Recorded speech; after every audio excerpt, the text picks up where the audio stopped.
Shredd and Ragan Super Bowl coverage is brought to you by Jansen Motorsports. Stop by for great deals on remaining 07 and 08 snowmobiles and ATVs. Transit Road right off the 400. And Labatt Blue Light, a refreshing beer from a refreshing place. And official sponsor of Mardi Gras 2009. Get involved at shreddandreagan.com. And now, live from Tampa Bay, Florida, for Super Bowl 43, it's the Shredd and Ragan Show on 103.3 The Edge. David Wells is with us. Joe Torre wrote a book, and he has been just crushing people in this book. And I guess he does this every now and then. Every couple of years, Joe writes a book, and, people start talking. Yeah. Now, here's the thing that he created right. a mess, I think, because, everybody's going crazy with this. I mean, my last year with Russo down there, he's a Joe fan. So he's trying to tell, well, he's not on my ass. He's bad. See, that's just it, though. And I'm not saying that I ever had any other than just a casual fan watch baseball. Joe Torre always seemed like the father figure, nice guy. Exactly. Sort of, he's got his hand on the throttle to make sure everything's working along fine, right. Even keel, right? And a guy you'd want to play for. That's why this is surprising. You would think that, but it was good because the qualities that Joe had over there was that he in our meetings, he tried to hold the team together, for the most part of it. I mean, we had our meetings. He'd call somebody out, whatever, but just to try to in a motivational way. But, things was good, but he just kind of sat there a little too nonchalant, I think, in my book. He just really wasn't an emotional guy.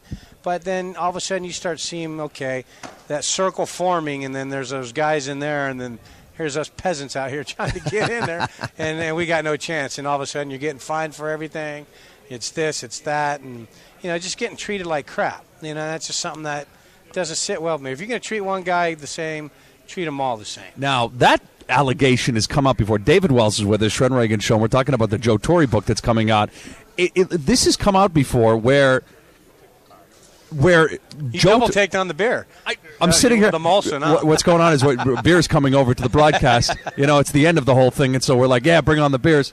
And James comes over, hands David a beer. I got nothing. Here, cheers, cheers guys. to everybody. Thanks. I didn't want anything, but David, you got nothing rolled up for Shredd over here? You got nothing? You gonna hook him up maybe with? You can pull one out of my Bob Marley shirt. Yeah, that's more my speed. You got a big old ganja, spleef, whatever they call it. I'm drinking a beer with David Wells right now, so I'm the envy of my entire neighborhood. Cheers. I grew up there.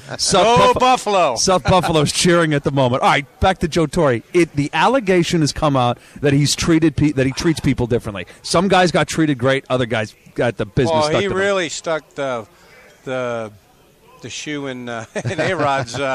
Yeah, I think he threw a little sand in there, too, to really screw him. What do you call him? He said that people call him A-Fraud? Yeah. Right. Is that true? Did people call him that? Like Joe didn't say that. I never played with right. Alex, but we all heard it. But you know what? How can you be a fraud if you're putting up monster numbers year after year? How can you be a fraud?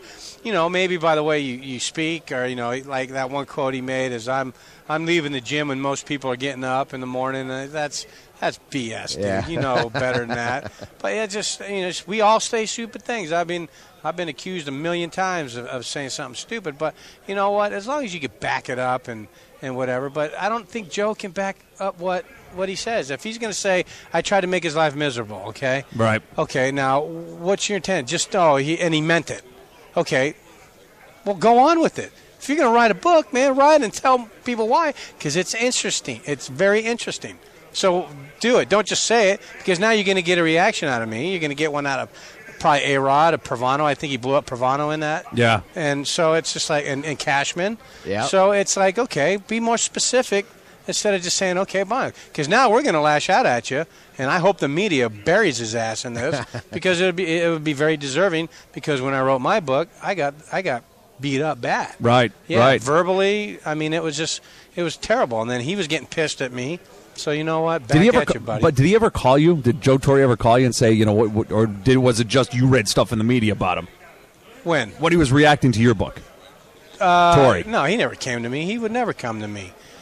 I was like the devil, I guess. Yeah. He's the devil now. He's wearing the horns. He's got the horns, and I got the halo. How did he treat Clemens? He treated him fair. Yeah. He treated him fair. I mean, he wouldn't. If you put Roger and me there, it would have been. You would see the difference. Right. In my eyes, it definitely would. I've asked for a day off for something like that. If, Roger leaves a couple days early to go to Houston before we play in Cleveland or something like that, he'd go see his kids. And, right. And I remember I got invited. I was in Tom Arnold's wedding. So I just pitched, so I had 5 days ago, we had an off day. He told me no. And Wow. if I went, he would have fined me. So I'm like, that's pretty shallow when you're letting guys go 2-3 days ahead of their scheduled start, and then you're letting guys fly by themselves. Mike Messina had his own plane. He's flying out by himself.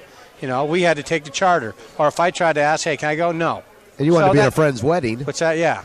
And so it's something that, just little things like that add up. Then you start seeing, what he's really like. Okay, right. Now he's favoring this guy, but he's sticking it up my butt. I remember it when we were here in Tampa. I was staying at my condo here, and I slipped down the stairs, and my toe went right through the wall, and I had to pitch the next day. I had to pitch the next. I thought I broke my toe. That thing just went whoop, and I was pissed because I was going for 20 wins. Was it the toe you push off on?